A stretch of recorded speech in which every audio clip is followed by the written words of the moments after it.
Hello my dear students. Previous class में हमने wave optics में फिनिश किया था हाइगन्स वेव नेचर के बेस पर रिफ्लेक्शन और रिफ्रैक्शन। ठीक है, वेव फ्रंट के बेसिस पर हमने रिफ्लेक्शन प्रूफ किया था और इसके अलावा रिफ्रैक्शन प्रूफ किया था थ्रू ज्योमेट्रिकल कंस्ट्रक्शन। आज हम एक नया टॉपिक स्टार्ट करेंगे वेव ऑप्टिक्स का, जिसका नाम है interference of light. You have to study about interference of light, और इसको पढ़ने से पहले हमें एक चीज जानना होगा, superposition principle of superposition.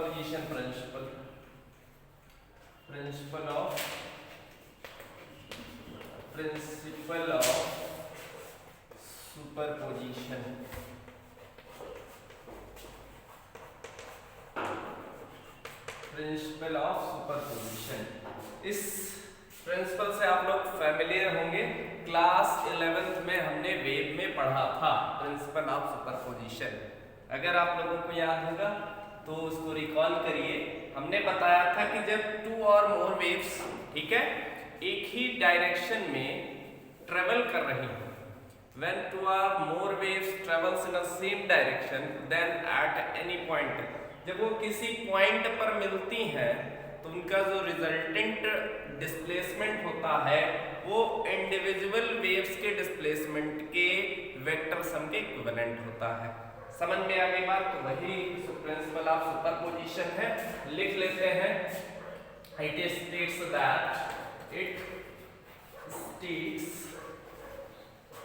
that when two or more waves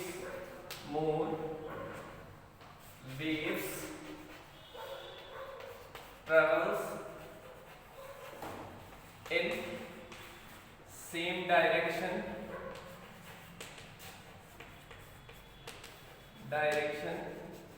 simultaneously,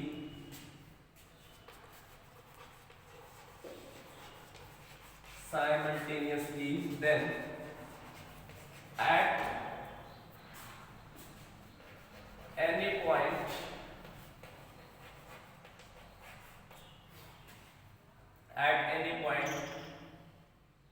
if they meet, then the resultant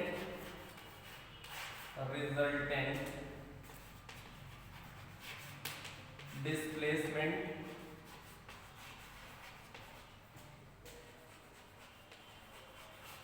of wave is equal to the vector sum of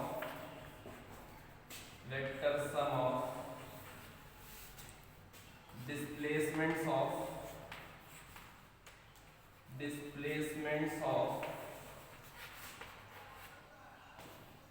individual waves.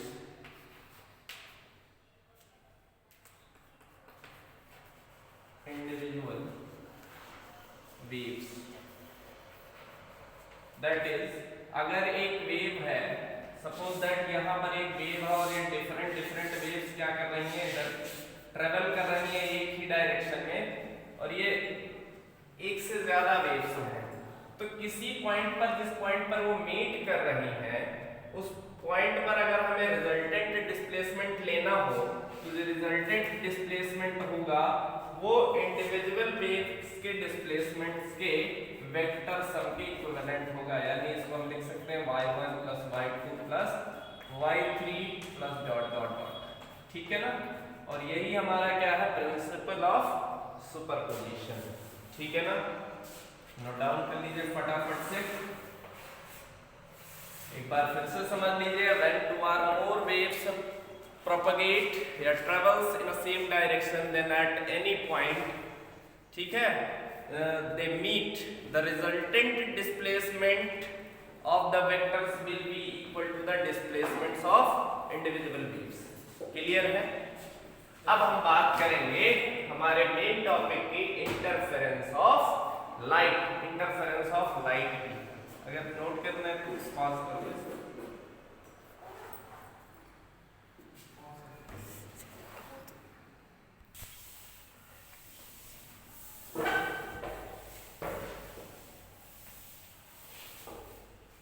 अब बेटा हम पढ़ेंगे about interference of light from the heading interference of light. Interference of light क्या है phenomena, फिर से समझ लीजिए आप लोग कि सपोज दैट कि दो लाइट्स हैं, यहां पर एक सोर्स है, ये सोर्स है लाइट सोर्स, और यहां पर एक हम स्लिट लगा देंगे। क्या कर देंगे? स्लिट। स्लिट का मतलब दो सोर्सेस लगा देंगे, होल है ये हमने मान दिया, ये स्लिट है और इन पर दो सोर्सेस फिर से हमने जनरेट की।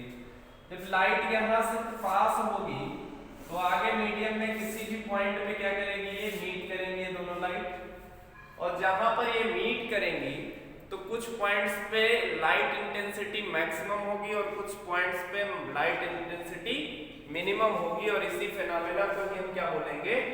Interference of light. तो लिख लेते हैं हम सिंपल से definition. When two light waves, when two light waves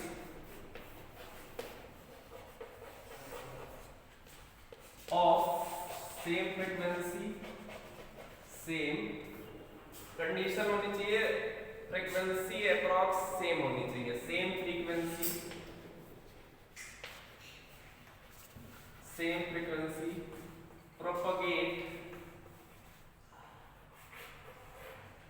propagate in same direction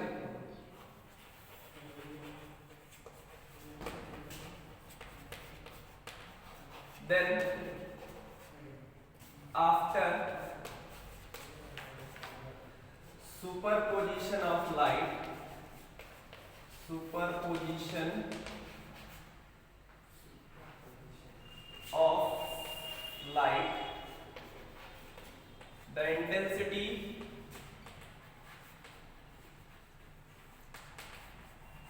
at some points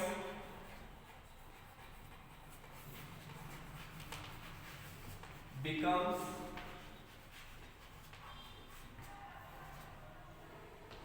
maximum while at some points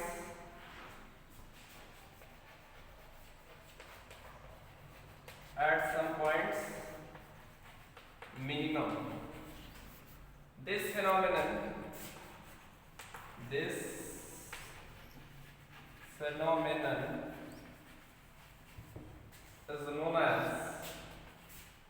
is known as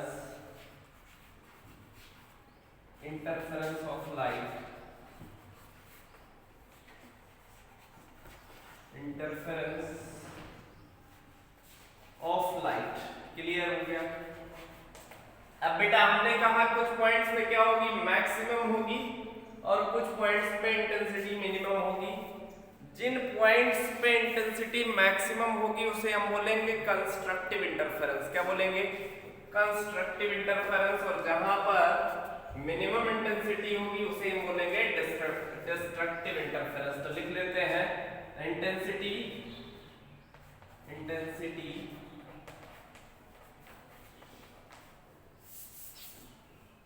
where the intensity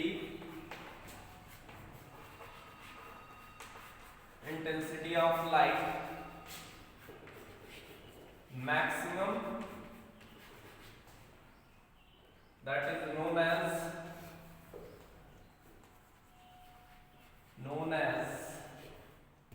constructive interference,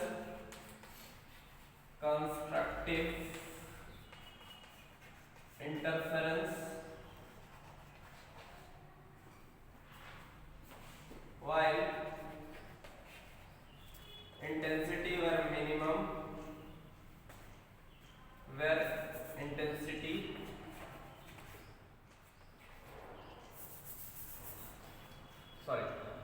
known as constructive interference, while the point या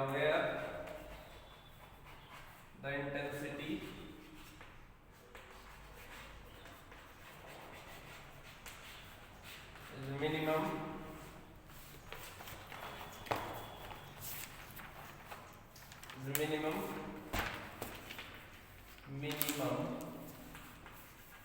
known as destructive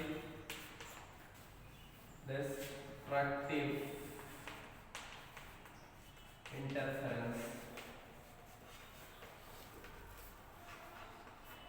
ठीक है, अब हम इसको diagram से समझ सकते हैं कि कंस्ट्रक्टिव कहाँ होगी और डिस्ट्रक्टिव कहाँ होगी। सपोज दैट ये लाइट वेव्स हैं, पहली वेव ये है और दूसरी वेव ये है। ठीक है, अब यहाँ पर देख रहे हैं बेटा कंस्ट्रक्टिव किस कंडीशन में होगी, दोनों सेम डायरेक्शन में है, पहली वेव और दूसरी वेव। अगर हम ये फर्स्ट वेव कहें, फर्स्ट वेव, और ये बोलेंगे अगर सेकंड वेव,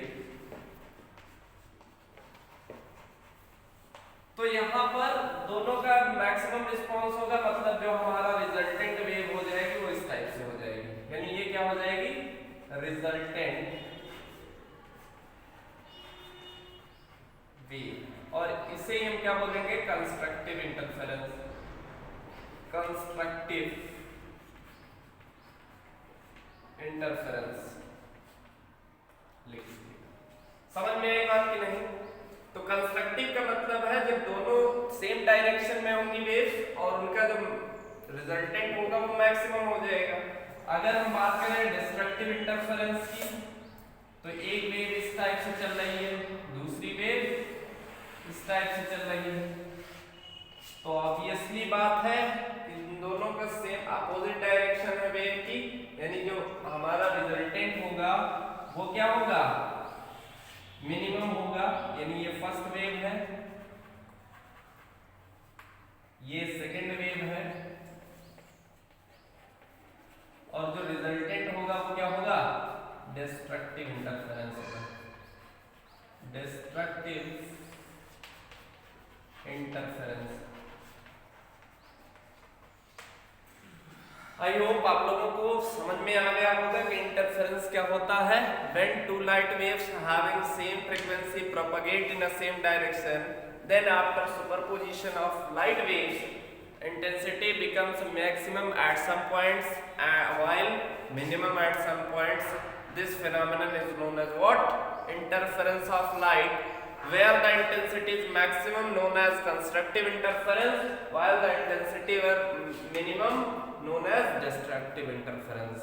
ठीक है, तो अब हमें पढ़ना है मैथमेटिकल कंडीशन की कहां पर इंटेंसिटी मैक्सिमम होगी, यानी क्या कौन सी कंडीशंस होंगी जहां पर मैक्सिमम होगी और क्या कंडीशन होगी कि इंटेंसिटी मिनिमम होगी। तो आप लोग पहले इसको फटाफट से नोट कर लीजिए।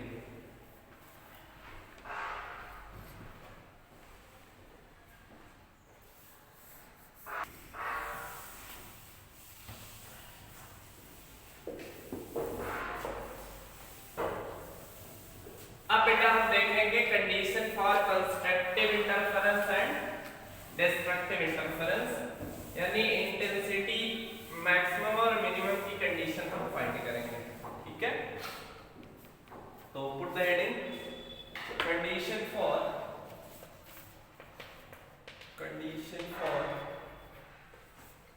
कंस्ट्रक्टिव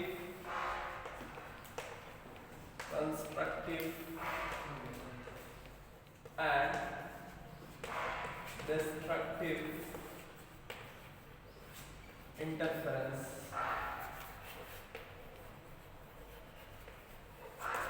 चलिए देखते हैं बेटा, वेव्स है तो हम कंसीडर कर लेते हैं, let two waves having phase difference 5, यानी दो वेव्स हैं सेम फ्रीक्वेंसी की और उनका जो फेज डिफरेंस है कितना ले लिया 5। तो टू वेव्स है y1 a sin omega t, आप लोग फैमिलियर होंगे, a होता है एम्पलीट्यूड, हमने एसी में ऑलरेडी पढ़ रखा है, और ये होता है फेज एंगल। और दूसरी इक्वेशन मान लिया y2 इसको a ना मान करके b sin omega t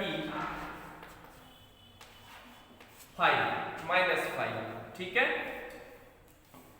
plus five लीजिए, फाइव प्लस, मतलब आगे ले रहे हैं इसको, ये वेव आगे। अब यहां पर हम क्या लगाएंगे, क्योंकि हमको चेक करना है इंटरफेरेंस, तो इंटरफेरेंस में सुपर इम्पोज होंगी, तो दोनों लाइट को सुपर इम्पोज करेंगे, तो by principle of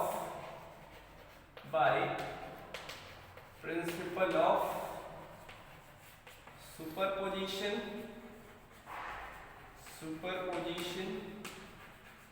y is equal to क्या हो जाएगा, y1 प्लस y2, यहां पर हो जाएगा बेटा a sin omega t plus b sin omega t plus 5, ठीक है। इसको तो कुछ नहीं करेंगे, इसको sin a प्लस b के फॉर्मूले से ओपन कर लेंगे, तो यहां पर है a sin omega t,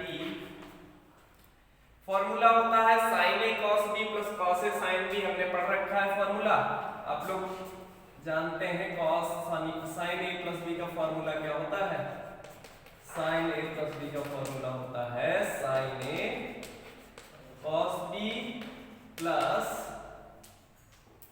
cos a sin b, तो इसी फॉर्मूले से हम इसको ओपन करेंगे, तो b sin omega t cos 5 plus cos omega t sin 5, यहाँ पर बेटा b तो इसमें भी मल्टीप्लाई होगा।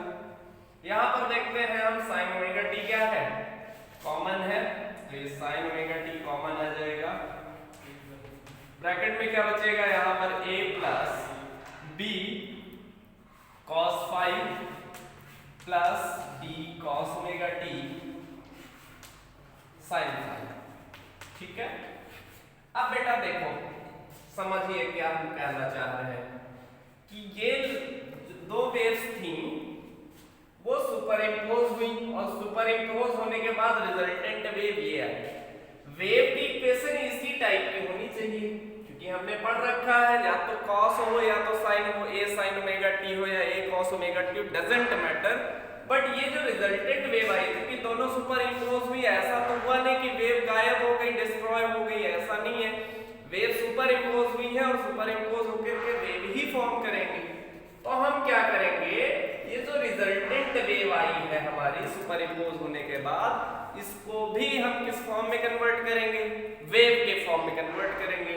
अब वेव के फॉर्म में कन्वर्ट करने के लिए क्या करेंगे, हम इसमें जो एक्सेस चीजें हैं उसकी जगह पर कुछ पुट करेंगे, जिससे हमारी इस टाइप की कोई इक्वेशन आ जाए, ठीक है। तो पुट करते हैं, लेट कर लिया, लेट, हमारी बात समझ में आई कि क्यों कर रहे हैं, इस इक्वेशन को जो सुपर इम्पोज होने के बाद आया है, उस इक्वेशन को हम वेव फॉर्म में कन्वर्ट करेंगे, या तो इस फॉर्म में आ जाए या तो इस फॉर्म में आ जाए। तो चलिए देखते हैं, लेट करेंगे, यहां पर a प्लस b cos 5 की जगह कंसीडर कर लेंगे बेटा r sin थीटा, तो इसको हम cos थीटा कंसीडर कर लेंगे, r cos थीटा, और इसकी जगह पर cos ओमेगा t है, b sin 5 की जगह पर, b sin 5 की जगह पर बेटा पुट कर देंगे r sin theta, r sin theta, इसको इक्वेशन नंबर 1 और इसको इक्वेशन नंबर 2, सॉरी इसको 1 मान लीजिए, इसको 2 और इसको 3, इन दोनों इक्वेशंस को चलो अभी बाद में बात करते हैं, हम पहले पुट करेंगे। तो यहाँ पर पुट करिए, तो y is equal to sine omega t ऐसे रखिए, और इसकी जगह पर हम क्या पुट करेंगे बेटा, r cos थीटा, तो आ जाएगा r sign omega t cos theta, r cos theta और साइन ओमेगा t, प्लस यहां पर b, इस cos ओमेगा t तो ऐसे ही हो जाएगा, और b sin 5 की जगह, b sin 5 की जगह हमने क्या पुट किया बेटा, r sin theta, r sin theta. देखो फॉर्मूला बन रहा है, sin a cos b plus cos a sin b, इसको हम लिख सकते हैं क्या, r sin omega t plus theta. ये बात समझ समझ में आई बात? बोलो। ये हमारा क्या आ गया, ये जो सुपर इम्पोज होने के बाद आई उसका रिजल्टेंट का वेव, रिजल्टेंट वेव की इक्वेशन है। ये क्या है? रिजल्टेंट वेव की इक्वेशन है। लेकिन हमारा पर्पस ये नहीं फाइंड करना था, हमारा पर्पस है एम्पलीट्यूड का डिस्कस करना, और एम्पलीट्यूड का रिलेशन होता है इंटेंसिटी का। तो हमको क्या करना है? एम्पलीट्यूड के पीछे पड़ना है, ठीक है ना? तो लिखोगे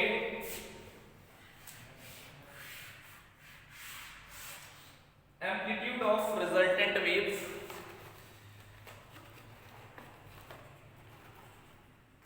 amplitude of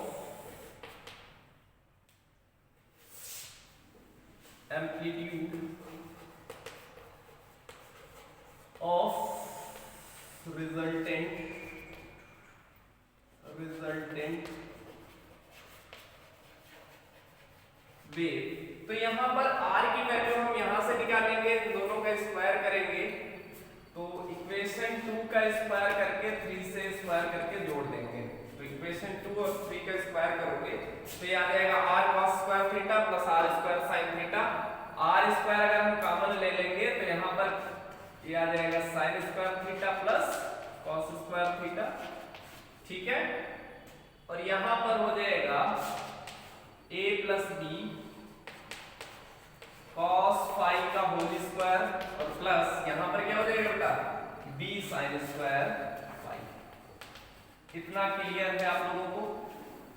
यहाँ पर इसकी वैल्यू हो जाएगी बेटा 1, ये आ जाएगा r square is equal to, open करिए इसको, तो a square plus b square plus 2ab cos phi और plus b square sin square phi, ठीक है? यहाँ से एक मिनट, यहाँ पर कुछ गलत कर दिए, b square cos square phi होगा, a square plus b square cos square phi, a square plus b cos square phi plus 2ab sin cos phi, और यहाँ पर ये होंगे। इसको अगर हम साथ में लेंगे और b स्क्वायर कॉमन आ जाएगा तो इसको हम लिख सकते हैं sin square plus cos square phi 1, तो यानी आ जाएगा a square plus b square plus 2ab cos phi, ठीक है? ये हमारा रिजल्टेंट आ गया r is equal to under root a square plus b square plus 2ab cos phi, ठीक है? इसके अलावा बेटा एक रिलेशन होता है, सिंस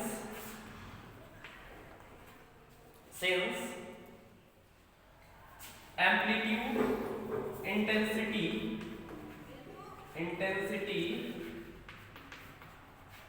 डायरेक्टली प्रोपोर्शनल होता है एम्पलीट्यूड के स्क्वायर के, एम्पलीट्यूड के square. Intensity is directly proportional to the square of the amplitude, यानी हम ऐसे कह सकते हैं कि I1 को अगर हम बात करें तो I1 बराबर, अगर फर्स्ट वेव, क्योंकि फर्स्ट वेव में एम्पलीट्यूड क्या था? a था, तो I1 को हम क्या लिख सकते हैं? k a square.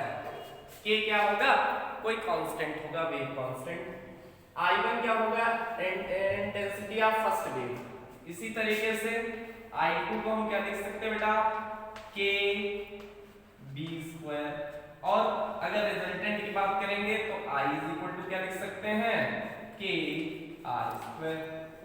तो यहाँ पर पुट करिए तो इंटेंसिटी आ जाएगी I इज इक्वल टू, यहाँ पर k r स्क्वायर आएगा, ठीक है?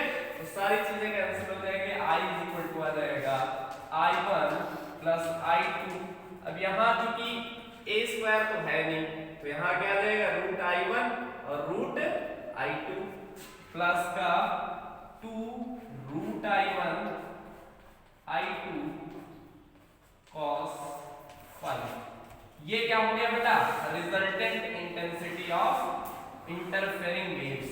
तो this is the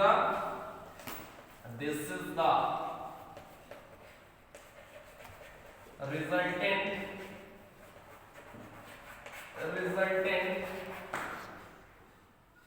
intensity of interfering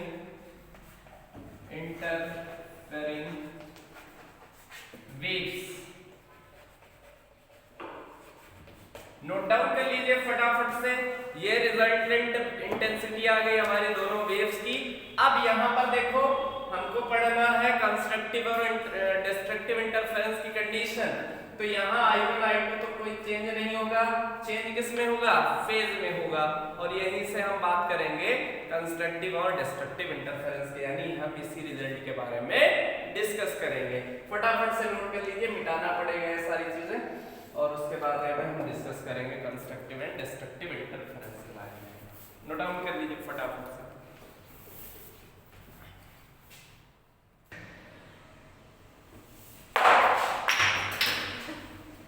चलिए बेटा अब हम देखेंगे condition for constructive and destructive interference.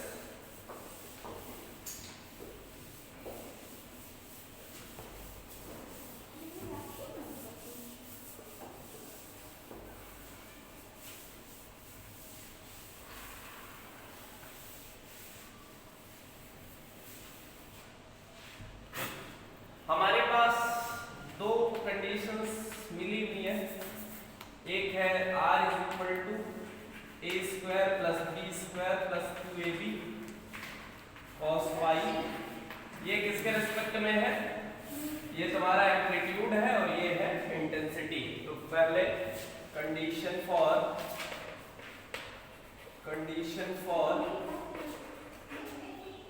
Constructive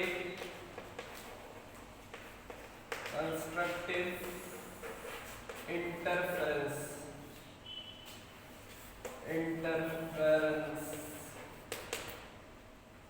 तो कंस्ट्रक्टिव क्या हो, कब होगा बेटा, जब cos फाई की वैल्यू 1 हो, चूंकि cos फाई या sin फाई की वैल्यू मैक्सिमम होती है +1 एंड मिनिमम होती है -1। तो इसकी वैल्यू क्या होनी चाहिए, मैक्सिमम होनी चाहिए। तो फॉर कंस्ट्रक्टिव इंटरफेरेंस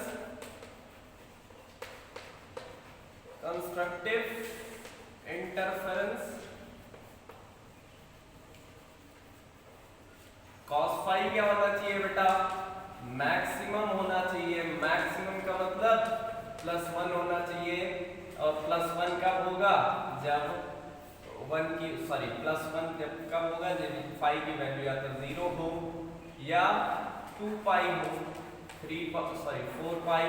यानी जो फेज होगा वो कितना होना चाहिए, even integral multiple of phi, यानी फाई को हम अगर जनरल वैल्यू कहें तो 2n पाई लिख सकते हैं। क्या लिख सकते हैं, 2n pi where n is equal to 1 2 3 4 1 2 3 dot dot dot.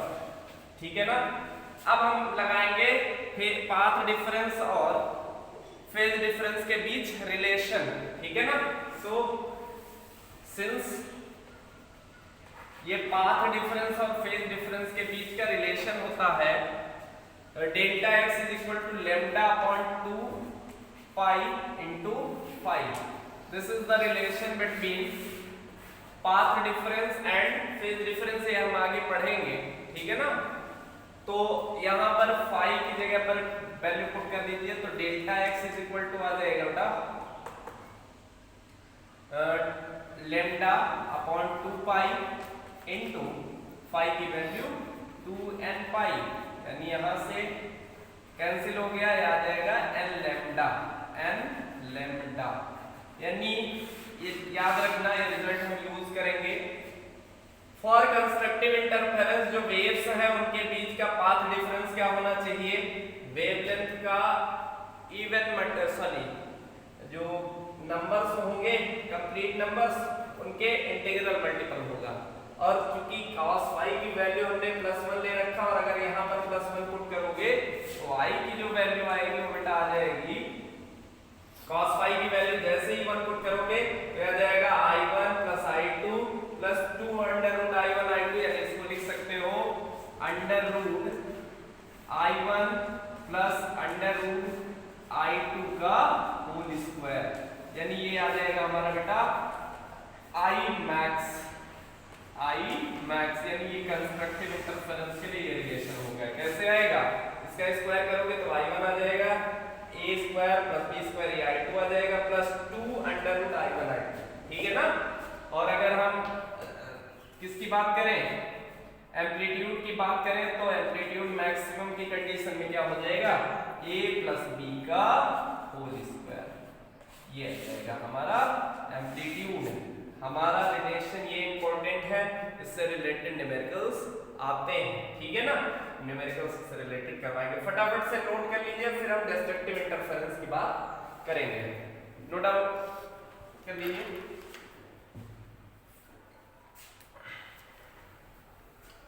हो गया, चलिए हम बात करते हैं for destructive interference.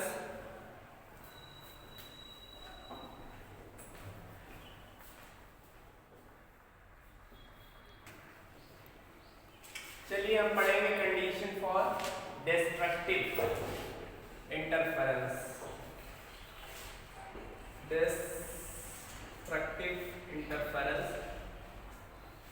For destructive interference cos phi की वैल्यू क्या होनी चाहिए बेटा, मिनिमम होनी चाहिए, मिनिमम, और मिनिमम की कंडीशन में -1 होनी चाहिए, और -1 कब होगा, जब फाई की वैल्यू हो या तो पाई, 3 पाई, 5 पाई डॉट डॉट डॉट, यानी ऑड इंटीग्रल मल्टीपल होना चाहिए। क्या होना चाहिए, ऑड इंटीग्रल मल्टीपल। और इसको हम लिख सकते हैं 2n-1 इंटू पाई, और n की जगह हम पुट करें, सपोज दैट n की जगह 1 पुट कर रहे हैं तो 2 - 1 पाई आ जाएगा, 2 पुट करोगे तो 2 2 2 4 -1 3 पाई आ जाएगा। इसी तरीके से हम जो भी पुट करेंगे वो इस पर सेटिस्फाई होगा।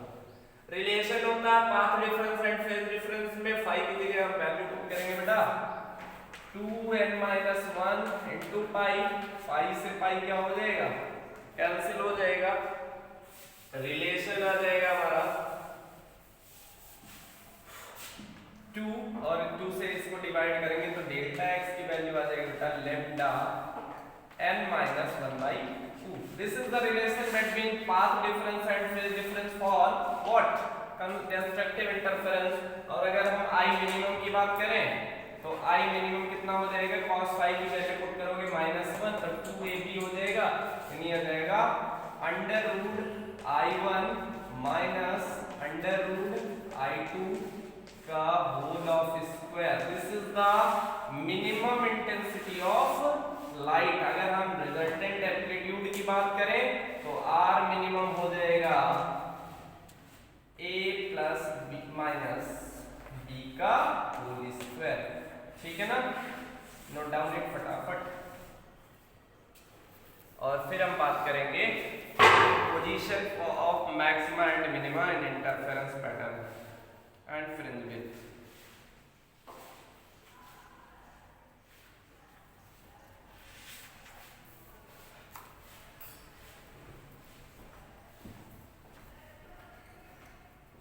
आज के लिए इतना ही।